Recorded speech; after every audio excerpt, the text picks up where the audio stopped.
যে নামাজ ছেড়ে দিয়েছে সে ইসলাম থেকে বের হয়ে গেছে।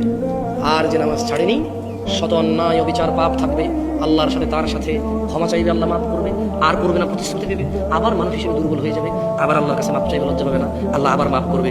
এরপর এক পর্যায়ে আল্লাহ ঘোষণা দিয়েছে ইল্লা মান তাব, অথবা যে ব্যক্তি তার সমস্ত গুনাহ থেকে ফিরে আসে, ওয়া আমানা, আল্লাহর প্রতি ঈমান আনে, ওয়া আমিলা আমালান সালিহা, তার গুনাহ যত কিছুই হোক সে যদি ফিরে আসে, ঈমান আনে, মাপ চায়, ভালো কাজ করে, ফাউলাইকা ইউবাদদিলুল্লাহ সাইয়্যাতিহিম হাসানাত। এই যে লোকটা বললো জেনা করবে না, আবার করছে, চেষ্টা করছে না করা হয়ে গেছে, নেশা করবে না আবার করছে, সর্বোচ্চ চেষ্টা করেছে না করার পথে হয়ে গেছে।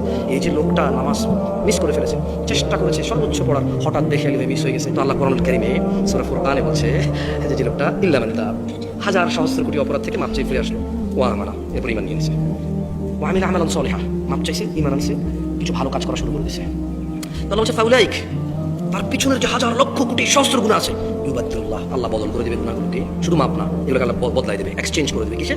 সাইয়্যাতিহিম হাসানাত, নেকিতে পরিবর্তন করে দেবে সব গুনাহকে।